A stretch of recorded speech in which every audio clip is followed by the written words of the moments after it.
10, 9, 8, 7, 6, 5, 4, 3, 2, track C, and take C sound.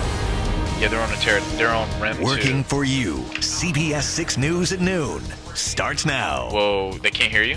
Sentenced, an Henrico woman on her way to prison after pleading guilty to lying to federal agents about her involvement with the terrorist group ISIS. Start your move 5. This is the CBS 6 News at noon. I'm Cheryl Miller. In federal court in downtown Richmond this morning, Heather Kaufman was sentenced to 54 months in a federal prison. She'd faced up to 8 years. CBS 6's Jasmine Norwood was in the courtroom for the proceedings. Jasmine, what factors played a role in the judge's sentencing decision today? And Mike room 2, she's up. Well, Cheryl, a lot of information came out in court today. We learned that Heather Kaufman really has no criminal history. In fact, she has just one minor traffic violation. But we also learned that back in 2003, Kaufman joined the U.S. military, the U.S. Army. But she was then discharged just 4 months later because she started cutting herself, harming herself on purpose because she just could not keep up with the military lifestyle. So Kaufman's family was in the courtroom today. Her family and friends were there to show support, and the judge reminded them she's going to need that same support when she's released from prison in 4.5 years. Is there anything you guys want to say about Heather? Heather Kaufman's family left court Monday morning somber and silent. 40 seconds. No comment, anything?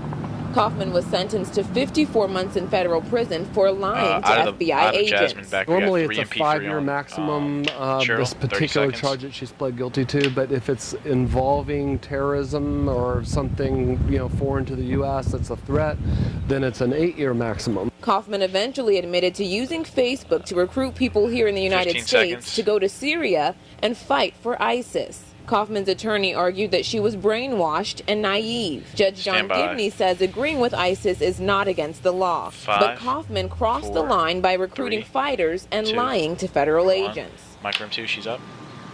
Now, the judge went on to say that Kaufman will likely be sent to a prison in West Virginia, Alderson, West Virginia, and that she'll be on probation for 3 years when she's released from prison. And during that time, she will have access to mental health treatment if she needs it. Working for you in Richmond, Jasmine Norwood, CBS 6 News. Mike Cheryl, she's Thank up you, on Jasmine. 3 and 3. Happening now, the first Atlantic tropical storm Clear, of the season will have Thank an you very effect much. on the weather here in Virginia. Up. Take a look. This is video as Tropical Storm Anna rolled over Myrtle Beach, South Carolina on Sunday. You can see the storm's high winds churned up waves and even forced people off the shore. Anna is now weakening as it makes its way up the East Coast. The system has now been downgraded to a tropical depression. This is the first major Atlantic storm of the season. The Atlantic hurricane season doesn't officially begin until the 1st of June. And it seems Mike will likely see some of the storm's effects here, right? Yeah, some of the outer rain bands coming into central Virginia right now. By far the most significant impact, Cheryl, is right along the immediate coast and down in North Carolina where the center of circulation is right now, and it's just kind of fading away. Will no longer be a tropical system by later on this afternoon and this evening, although the remnants will track over southeastern Virginia. We look outside, looks rather ominous. We've got these bands of showers rotating around. It'll rain for 5 minutes, and then that'll be it. And then another shower comes in. It's just that tropical-like weather across the area. The heavier showers right now are up towards the northern neck and middle peninsula. We'll come in a little tighter. 1 or 2 showers up here just west of Doswell over to Ashland. One heading in the west end towards Short Pump, rotating in this fashion. So again, going more towards the west as opposed to the traditional way of moving west to east. We've got heavier showers here on the northern neck, parts of the middle peninsula from Deltaville down to Gloucester and up towards Saluda as well. South side looking at a scattering of showers, maybe hearing a rumble of thunder. Temperatures are in the 70s right now, headed for the mid-80s this afternoon. Here's your forecast. About a 60% chance of a shower passing by at just about any time through about 4 or 5 o'clock. Then rain chances will gradually diminish tonight, but it will stay very mild and very muggy. A real hot day on the way for tomorrow. I'll talk about that the rest of the week in just a little bit. Cheryl? Thank you, Mike. Another powerful storm system with tornadoes hammered people in Arkansas and Texas over the weekend. In the tiny town of Van, Texas, at least 10 people are now missing after a suspected tornado destroyed dozens of homes there last night. CBS's John Champion is in Van with the very latest. Take a sound.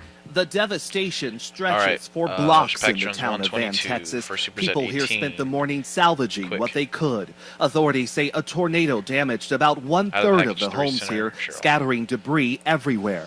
Mike Dewey rode out the storm in his bathroom with 8 members of his family. There's nothing but a concrete slab. That's all that's left. Do it. Okay. Crews are trying to restore roads and made it. bridges as quickly as possible so emergency crews can gain access. More than 24 residents were sent to the hospital with injuries. Oh, you're Jim. Search teams are going door to door here in the town of Van looking for anyone who might be injured or trapped. Deadly storms have pounded Texas, Oklahoma, and Arkansas for days. Overnight, a tornado killed 2 people in Nashville, Arkansas. I don't know that I've seen this kind of damage in Nashville since I've been in 30 seconds. Department here for over 17 years. So. Days of torrential rains triggered massive flooding in parts of North Texas. Rescue teams plucked stranded people from raging waters. I don't do Ferris wheels. I don't do nothing like that. And here they strapped me in a harness.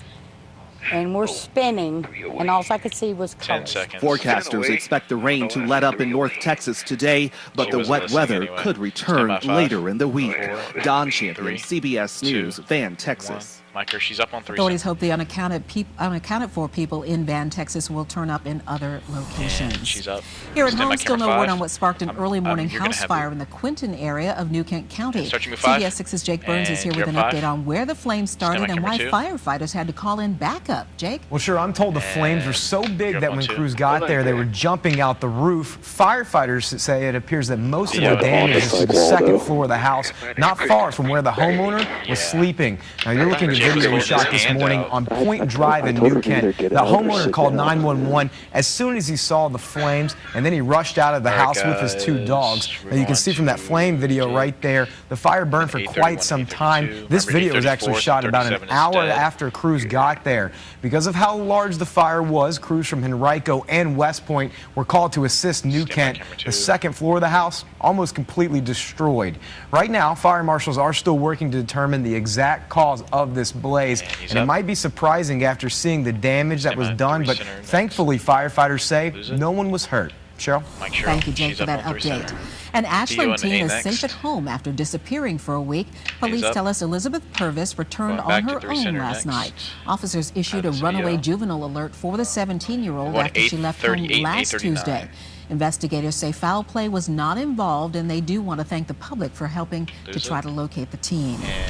In Mississippi, a vigil will be held this afternoon for the 2 police officers shot and killed during a routine traffic stop over the weekend. Police say 2 suspects shot officers Benjamin Dean and LaCorey Tate during a traffic stop in Hattiesburg Saturday night.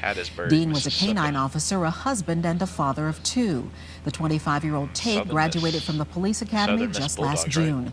His father wants the world to know his son wasn't just a faceless man in a blue uniform. He was a man with a dream. White Bay Sound. Ever since he was small, he loved police cars and the lights and the flashing lights. He says, Dad, you know what? I want to be a police officer.